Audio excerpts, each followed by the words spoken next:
Hey everyone, it's Jessica Riffle in Wilmington, North Carolina, and today I want to talk to all my first-time home buyers out there. As a first-time home buyer, I think a couple of tips that are so important to remember. One being, don't stress and waste so much time overlooking houses that you very much like because you're looking for something that's just so perfect and just, gleams gold, and as soon as you pull in the driveway, that's just it. Sometimes that doesn't happen. I'm not saying that, you can't get everything that you want and it can't be the perfect house, but sometimes people get so caught up in looking for a house that they overlook the ones that there's nothing wrong with. So you need to think of what your criteria is. Think about the location. What are the specifics, the things that you want in the house? How many bedrooms? How many bathrooms? Is square footage important? Is age of the house important? Again, location.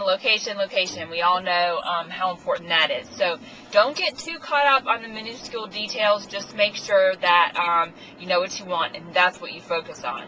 Another thing is your pre-approval. We talk about that a lot, getting pre-approved with a lender, but take it one step further. Don't just get pre-approved for a loan. Sit down and talk to that lender. Find out what your closing costs are going to be. What are your monthly payments going to be? Get the whole financial piece of it lined up so that you're not surprised once you get under contract in something and you're moving towards closing. We don't want you in a situation where you've got to bring twice as much money to closing than you were expecting to, or you don't have enough money or whatever. You need to make sure that you have all the financial piece lined out exactly so that you know exactly what you're getting into and if you really can afford it or not.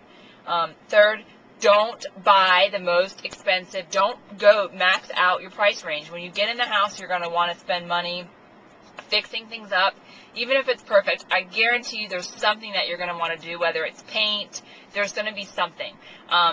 Something's going to break at some point, or you're going to realize you need a lawnmower, or you're going to need things for the house.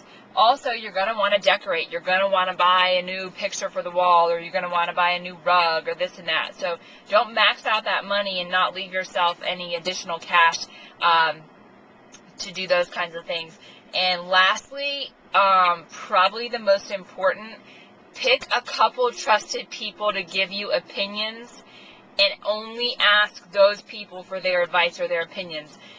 If you ask your coworkers, your friends, your boyfriend, your girlfriend, your parents, your grandparents, Aunt Joe, wow, really? Uncle Joe, I don't know, if you ask, plethora of people their opinion all the time, your head's going to get so clouded with so many different opinions, and statements that it's going to be so hard to make that decision. So pick a couple people and only seek out advice and opinions from those trusted people, not a whole slew of them. So those are just some tips for first-time home buyers. If you are a first-time home buyer out there and you still haven't started that process, you better get on it, because that $8,000 tax credit, your time is running short for that. So if you have any questions, comments, or you disagree with what I've had to say, please feel free to email me at jessicariffle@seacoastrealty.com. Thanks so much for listening. Have a great day.